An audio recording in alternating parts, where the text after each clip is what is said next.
Hello guys, welcome to Eden aquatics. So guys, நம்ம ஒரு வீடியோவில் சொல்லியிருப்போம். நான் அண்ணா டவருக்கு போனால் அங்கே இருக்க மீன் குளத்தை உங்களுக்கு வீடியோ எடுத்து அனுப்புகிறேன்னு. ஸோ சென்னையில் இருக்கிறவங்களால பார்க்க முடியும், பட் சென்னை அவுட்டரில் இருக்கிறவங்க நிறைய பேர் நம்மளுக்கு சப்ஸ்கிரைபராக இருக்கீங்க. ஸோ அவங்களால பார்க்க முடியாது. அதனால் நான் போய் வீடியோ எடுக்கலான்னு போயிருந்தேன். அண்ட் கைஸ், இதில் பார்த்தீங்கன்னா மூணே வெரைட்டி உயிரினங்கள் தான் இருக்குது. அது ஒன்று பார்த்தீங்கன்னா நம்மளோட நார்மல் இரிசென்ட் ஷார்க்கு, அதுக்கப்புறம் பார்த்திங்கன்னா டேங்க் கிளீனரு, அதுக்கப்புறம் பார்த்திங்கன்னா ஆமை. ஸோ இது மூணு தான் இல்லை பெருகி கிடக்குது. ஸோ அதை தான் இப்போ நம்ம பார்க்க போகிறோம். ஸோ கைஸ், அந்த இரிசென்ட் ஷார்க்லாம் பார்த்தீங்கன்னா ஒரு 5 இன்ச்சு 4 இன்ச்செல்லாம் கிடையாது. இதில் இருக்கிறது பார்த்தீங்கன்னா ஒரு 4 அடி அந்த சைஸ் இருக்கும். கிட்டத்தட்ட 4 அடி 4 அடி இருக்கும் கைஸ். ரொம்ப பெருசாக இருக்குது இதில் இருக்கிறதெல்லாம். ஸோ பிளாக் தான் தெரிய மாட்டேங்குது, ஆனால் பிளாக் தான் அநியாயத்துன்னு பெருசாக இருக்குது. ஸோ இப்போ பார்த்தீங்கன்னா மேகமூட்டமாக வேறு இருக்குதா. ஸோ அதனால் தண்ணிக்குள்ளே சரியாக கிளியராக பார்க்க முடியல. பட் ஒயிட்டு வெளியே வரும்போது உங்களுக்கு தெரியும் பாருங்கள். அண்ட் கைஸ், இங்கே சாப்பாடு போடுவாங்க இந்த மீன்களுக்கு. ஸோ சாப்பாடு போடுறதுனால இதுங்க எப்பவும் இதுங்களுக்கு சாப்பாடு கிடைக்கிது. ஓகேங்களா, இதுங்களுக்கு எப்பவும் சாப்பாடு கிடைக்கிது. ஸோ இதனால் பார்த்தீங்கன்னா இது நல்லா வளர முடியும். ஸோ பார்த்திங்கன்னா நல்லா ஸ்பேஸ் இருக்குது இந்த இடத்துல, நல்லா நீண்ட ஸ்பேஸ் இருக்குது. ஸோ அதனால் இதால் கொஞ்சம் பெருசாகவே வளர முடியும். அண்ட் கைஸ், இதுங்களை சாப்பிடக்கூடியது, ஸோ இதுங்களை வேட்டையாடி சாப்பிடக்கூடியதுக்கு அளவுக்கு இங்கே எந்த உயிரினமும் கிடையாது. ஸோ இது பார்த்திங்கன்னா அது பீஸ்ஃபுல்லாக இந்த குளத்தில் இருக்குது. ஸோ அதனால் இது நல்லா பெருசாக வளர்கிறதுக்கான வாய்ப்பு இருக்குது இதோட லைஃப் ஸ்பேன் ஃபுல்லாக.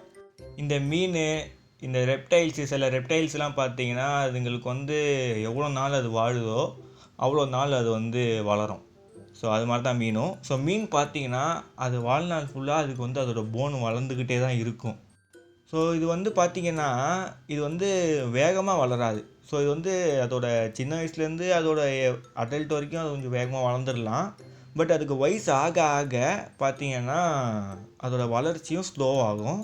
பட் நிற்காது, ஸ்லோவாக தான் வளரும், ரொம்ப ஸ்லோவாக வளரும். ஸோ இப்படி தான் மீனோட க்ரோத் இருக்கும். ஃபஸ்ட் டைம் யாராவது தெரிஞ்சுக்கிட்டிங்கன்னா கமெண்ட் பாக்ஸில் சொல்லுங்கள்.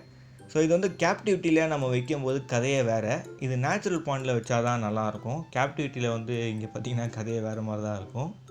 ஸோ இங்கே பார்த்தீங்கன்னா இந்த மீன் இப்போ இந்த இரிசென்ட் ஷார்க் இருக்குது பாருங்கள், இதுங்கெல்லாம் சின்ன வயசுலேருந்தே நல்லபடியாக சாப்பிட்டு வளரக்கூடிய ஒரு மீன் இது. ஸோ சின்ன வயசுலேயே இது வைல்டில் இருக்க க்ரோத் இருக்குமான்னு கேட்டிங்கன்னா எனக்கு தெரிஞ்சு நல்லா சாப்பிட்டு இருந்தால், நல்லா இந்த மாதிரி போட்டிருந்தாங்கன்னு வச்சுக்கோங்களேன் ஃபீடு, அதுவும் நல்லா எடுத்து சாப்பிட்ருந்தா அது வைல்டில் இருக்கிறதோட இதில் பார்த்திங்கன்னா அதோட க்ரோத் ரேட் நல்லா கொஞ்சம் வேகமாக இருக்கலாம். ஸோ இது கரெக்டாக சொல்ல முடியாது. ஏன்னா இதில் ஏதாவது ஒரு மீனை பிடிச்சி அதை அறுத்து அதை தலையிலேருந்து ஓட்டிலேட்டுன்னு சொல்லி ஒரு கால்சியம் கார்பனேட்டால் ஸ்ட்ரக்சரான ஒரு இயர் போன் இருக்குது. ஸோ அதை வச்சு தான் நம்ம ஏஜை செக் பண்ணோம். ஸோ இந்த மாதிரி நான் இங்கே பண்ணேன்னு வச்சுக்கோங்களேன், என்னை கவர்மெண்ட் தூக்கி உள்ளே வச்சிரும். ஏன்னா இது கவர்மெண்ட்டோட பாண்டு, அந்த மாதிரிலாம் என்னால் பண்ண முடியாது. அதுவும் இல்லாமல் நான் சயின்டிஸ்ட்டும் கிடையாது. அப்படி நான் எடுத்து செக் பண்ணி பார்த்தாலும் கூட அது என்னால் பார்க்க முடியாது. அதுக்கு சில கேட்ஜெட்ஸ்லாம் வேணும். ஆனால் அதுக்குள்ளே நம்ம பார்த்திங்கன்னா இந்த ரிங்ஸ் மாதிரி வளைய மாதிரிலாம் இருக்கும். ஸோ அதெல்லாம் ரொம்ப சின்னதாக இருக்கும். அது பார்க்குறதுக்குலாம் சில கேட்ஜெட்ஸ் தேவைப்படும். ஸோ அப்போ தான் நம்மளால் கண்டுபிடிக்க முடியும். ஓகேங்களா, நான் உங்களுக்கு எக்ஸ்பிளைன் பண்ணுறேன். நான் இந்த மாதிரி உங்களை இதை பிடிச்சி அறுத்து அதை காதை எடுத்துகிட்டு போய் ஏஜை செக் பண்ண சொல்லலை. நான் உங்களுக்கு எக்ஸ்பிளைன் பண்ணுறேன் ஒரு மீனோட ஏஜ் எப்படி செக் பண்ணுறதுன்றது. ஸோ இது ஜஸ்ட்டு எஜுகேஷனுக்காக வச்சுக்கோங்க. ஓகேங்களா, வேஸ்ட்டாக ஒரு மீனை கொண்டுடாதீங்க. ஆனால் உங்ககிட்ட பர்ஃபெக்டான அந்த கேஜெட்ஸ்லாம் இல்லைன்னா நீங்கள் அந்த மீனை கொண்டுட்டு எந்த விதமான பிரயோஜனமும் கிடையாது. அந்த மீனோட தான் நீங்கள் வேஸ்ட்டாக கொள்றீங்க. ஸோ அது போல் நீங்கள் அதை வளங்க. ஸோ இவனுங்க போட்டு தண்ணியை குளுக்கிறதுலேயே உங்களுக்கு தெரிஞ்சிருக்கும் இவனுங்க எவ்வளோ பெருசாக இருக்கானுங்கன்றத. ரொம்ப பெருசாக இருக்கிறானுங்க. ஸோ இதோட பெருசு உள்ளே இருக்குதான்றது தெரியலை. ஏன்னா அது மேலே வராமல் இருந்திருக்கலாம். ஸோ அதுக்கு இது ரொம்ப சின்ன சாப்பாடாக இருந்திருக்கலாம், சொல்ல முடியாது. ஏன்னா இதோட பெருசாக வளர்ந்ததெல்லாம் உள்ளே இருக்கும். ஸோ அது காற்றெடுக்க மேலே வரலாம். அப்போ வேணால் நம்மளுக்கு தெரியலாம், ஓகே இது மேலே வந்துருச்சு அப்படின்னு. பட்டு ஒரு ஏஜ்டு ஃபிஷ்லாம் பார்த்திங்கன்னா ரொம்ப புத்திசாலியாக இருக்கும். ஸோ ரொம்ப தந்திரம் வாய்ந்ததாக இருக்கும். பார்த்திங்கன்னா மீன் நம்ம நினைக்கிற அளவுக்கு முட்டாள் கிடையாது. அதுங்க தான் புத்திசாலியான உயிரினங்கள். ஸோ அதுங்க மேலே இங்கே காற்றெடுக்காது. சப்போஸ் அங்கங்கே கேப் இருக்குல்ல பார்த்திங்களா, மரம் இருக்குது, செடி இருக்குது. ஸோ அங்கே அது ஏர் எடுத்துகிட்டு போகலாம். ஏன்னா அந்த இடம் கொஞ்சம் சேஃபாக இருக்கும், யாரும் நம்மளை பார்க்க மாட்டாங்க, அதுக்கும் தெரியும். ஸோ அதை எடுத்துகிட்டு போயிடும். அண்ட் கைஸ், இன்னொரு விஷயம், இந்த பாண்டில் பார்த்திங்கன்னா முன்னாடி இந்த மீன்கள் வந்து கம்மியாக தான் இருந்தது. ஸோ இதுக்கு முன்னாடி இதில் பார்த்தீங்கன்னா ஏகப்பட்ட நம்ம நாட்டு மீன் இருந்தது, வரால் மீன். ஸோ இப்போ வரால் மீன் பார்த்தீங்கன்னா இல்லவே இல்லை. என் சின்ன வயசில் நான் வந்து பார்க்கும்போது இருந்தது. ஸோ நாங்கள் வந்து ப்ரெட்டெல்லாம் போடுவோம். அது வந்து நிறைய ஸ்னேக்கெட்ஸ் வந்து அப்படியே எட்டிப்பாங்க எங்களை.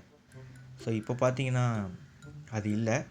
ஸோ நம்மளோட நாட்டு மீன்களை விட்டுருந்தா நல்லாயிருக்கும்னு எனக்கு தோணுது. அதுவும் இல்லாமல் எனக்கு இந்த சைடும் இப்படியும் தோணுது. அது என்னென்னா அரப்பைமா அலிகேட்டர் கார்லாம் விட்டுருந்தா எவ்வளோ பெருசாக வந்திருக்குமோன்றது தோணுது. ஸோ இந்த மாதிரிலாம் தோணுங்களோட வச்சுக்கிறோம்.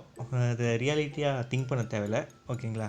ஸோ ஓகே கைஸ், இதோட இந்த வீடியோவை எண்ட் பண்ணிக்கிறேன். ஸோ நீங்கள் வந்து உங்களுக்கு காட்டணும்னு நினச்சேன் இதெல்லாம் உங்களுக்கு. ஸோ உங்களுக்கு காட்டிட்டேன். அப்புறம் வீடியோலையும் பார்த்தீங்கன்னா எதையோ நான் வந்து பேசி தொலைச்சிட்டேன். ஸோ இதில் உங்களுக்கு யூஸ்ஃபுல்லான இன்ஃபர்மேஷன்லாம் கிடச்சிருக்குன்னு நான் நினைக்கிறேன்.